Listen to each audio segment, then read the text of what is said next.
Hi guys, thank you for tuning in. So today I will share with you something very personal and something very close to my heart because as you know, lately I've received a lot of feedbacks, mostly are very good feedbacks and mostly composing of appreciation and from people whom I am very honored to be a part of their lives. However, there's also some who are still very skeptical about this way of life.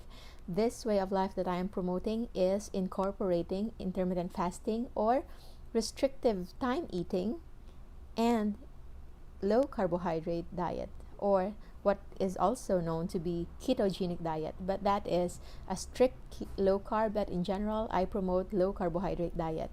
Why? So it started when my father died at the age of 55 around 3 years ago, and followed by my uncle, a close one. Four of them died 1 year apart, 4 years in a row, all at the age of 60 years old and below. And all of them have something in common. They're brothers, they have diabetes, and they cannot control their eating, mainly of sugar. They were under medications for years, they were already on insulin shots, and they do not adjust their food intake, but instead they adjusted their insulin intake inappropriate to the high amounts of carbohydrates and sugar that they took. One of my closest uncle died of late stage cancer of the liver, and I took care of him, and by then my knowledge on this way of life was not yet ripe. I already have some idea of it, but not to the point that I can take care of him the way I could have wanted to, like now. So when he died, got me questioning, seeing that my fasting blood sugar level is also pre-diabetic. My HbA1c was also quite elevated. I have allergies. If you can see my eyes, beneath the powder in here is a dark circle, which is also known as allergic shiner.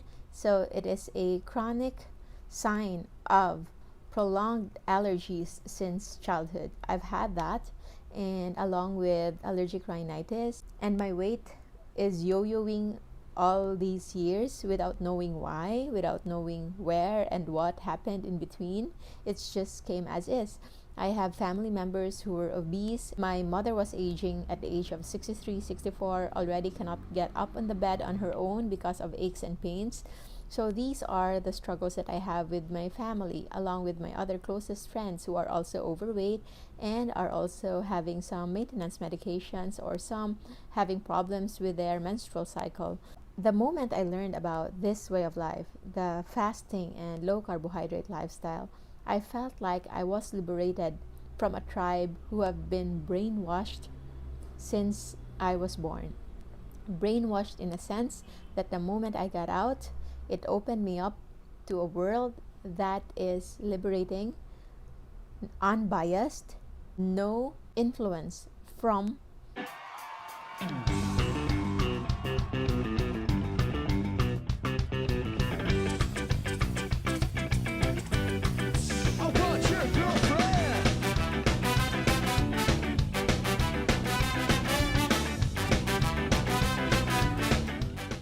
multi-billion industries that made us who we are today. If you can see this graph, 1960s going to the present, the spike of these diseases just went on climbing up. It's exponential. And this timeline is the start of the low-fat, high-carbohydrate diet. And right now, a lot of other physicians are saying that this ketogenic diet, this low-carb lifestyle, this incorporation of fasting is a fad. When you say a fad, it's something that is transient. It is something that is just a craze for a short period of time.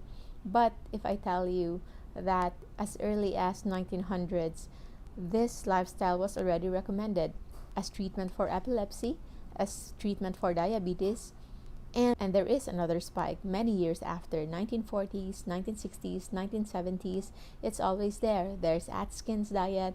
Dr. Yudkin also promoted this in his book Pure, White, and Deadly. However, it is being kept buried. It is being kept hidden. So from time to time, people like me will surface out, trying to get out the message, trying to send the message out, and hopefully liberate others as well. Because as you see, I feel like I was liberated from this tribe. But whenever we say tribe, it's like the minority. The problem right now is this tribe is the majority. It's like 99% of the people in the world. We are brainwashed that sugar is okay. Sugar can be eaten as part of the dietary guidelines. However, we should think twice. Look closely. Dietary guidelines doesn't say exactly that it is okay to eat sugar, but it is saying sugar can be added with moderation. So what does that mean? So it's up to you. It's not saying directly that it's not good, but it is also saying that it's okay to be eaten. However, that line is too dangerous for us to take because there is such a thing as sugar addiction. And when you are in that phase, you will never ever get out until you recognize that you have it. And I myself is in denial for so long, and my family is in denial for so long.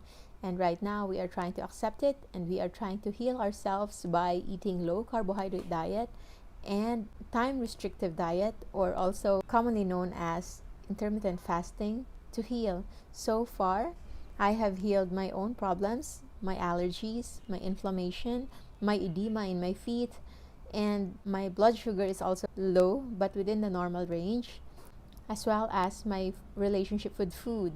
I am still on my way to recovery from sugar addiction, but I am happy that I am on my way. I feel so grateful that I have found this way of life when I was still somewhat very young in the field of medicine.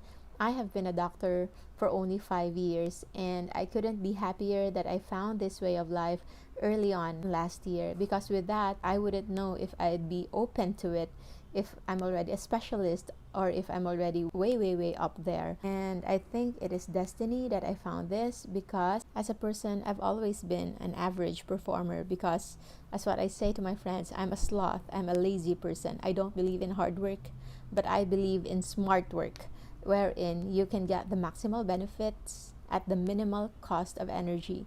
And I think this is what this lifestyle does for me.